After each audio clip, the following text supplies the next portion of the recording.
আজকে কন্যা রাশির রাশিফল। সাধারণ ভাগ্য। আজ আপনার আত্মবিশ্বাস বৃদ্ধি পাবে, কাজে নতুন সুযোগ আসতে পারে।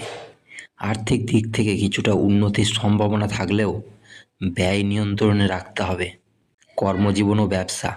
অফিস বা ব্যবসায় নতুন পরিকল্পনা সফল হতে পারে। সহকর্মীদের সহায়তা পাবেন, তবে সিদ্ধান্ত নিতে গিয়ে আবেগপ্রবণ হবেন না। সম্পর্ক ও পারিবারিক জীবন।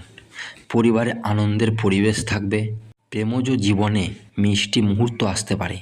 সঙ্গীর সঙ্গে সময় কাটালে সম্পর্ক আরও দৃঢ় হবে। স্বাস্থ্য। হালকা শারীরিক ক্লান্তি বা মাথা ব্যথা হতে পারে। বিশ্রাম ও নিয়মিত জল পান জরুরি। শুভ রং সবুজ। শুভ সংখ্যা 5। যদি এই রাশিফল আপনার ভালো লেগে থাকে তাহলে লাইক করুন, কমেন্ট করুন আর চ্যানেলটি সাবস্ক্রাইব করতে ভুলবেন না। প্রতিদিনের রাশিফল পেতে পাশে থাকুন। দেখা হচ্ছে নেক্সট কোনো ভিডিওতে। সবাই ভালো থাকবেন, সুস্থ থাকবেন। ধন্যবাদ।